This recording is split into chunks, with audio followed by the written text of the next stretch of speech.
Welcome back to Forge College. In our last lesson, we spent our time taking things apart by analyzing attack vectors on Solana. Today, we are putting our hard hats back on to build defenses and proactively prevent vulnerabilities over on Ethereum. What you see here represents our goal for today. We are taking the unverified logic of our Hello World Plus contract and locking it down with a comprehensive, automated local test suite. This process guarantees our code does exactly what we expect it to do before it ever touches a live blockchain. To build this environment, we rely on 4 interlocked tools. Hardhat provides the local development network.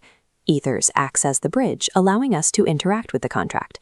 Mocha gives us the testing framework, and Chai supplies the assertion library we use to verify our results.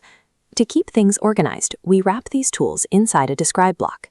This acts as a structural container that groups all of our related Hello World Plus tests together in one clearly defined scope. Inside that container, we use a critical setup hook called before each.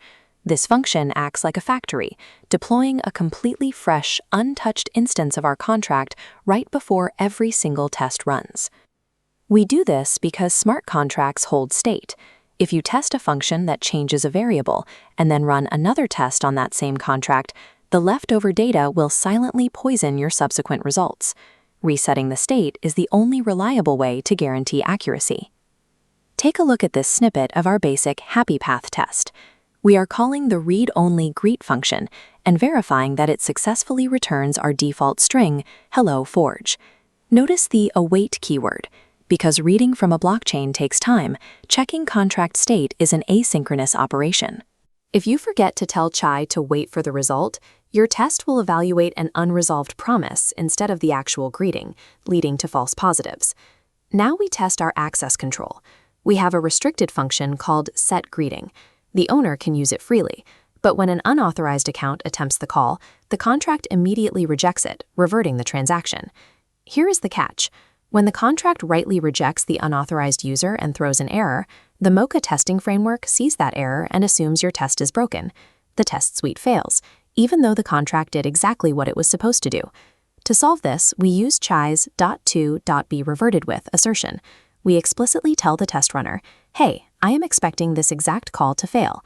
When the transaction reverts as planned, the runner marks the test as a pass. The error string inside your test must perfectly match the string defined in your Solidity contract. A single missing space or lowercase letter will cause the assertion to fail because the test runner assumes it caught the wrong error. Proving that a function works for an authorized admin is easy, but proving it strictly and reliably rejects everyone else is how you actually secure a protocol. Let's test your intuition. Pause the video right now and think about how you might write a test that verifies a greeting updated event fires, complete with the correct owner address and the new greeting string. The solution relies on the .toEmit syntax. This allows us to target a specific contract and listen for a specific event name broadcasting into the logs. However, checking the event name isn't enough to guarantee the data is accurate. We have to chain the .withargs function to the end. This guarantees the exact data payload, the sender's address, and the new greeting, matches the expected values precisely. We can also string multiple actions together to construct an integration sequence. In a single test block, we can simulate an owner setting the greeting to update A and then immediately changing it to update B. To verify the ultimate outcome of this sequence, we finish with a standard read assertion.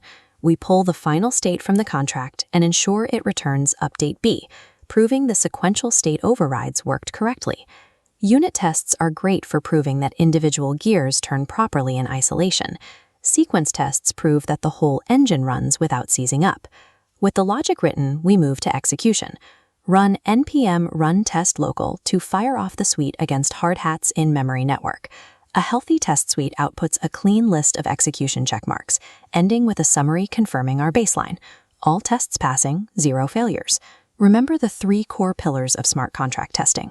Pillar 1. Strictly isolate test state by deploying fresh instances using the before each hook. Pillar 2.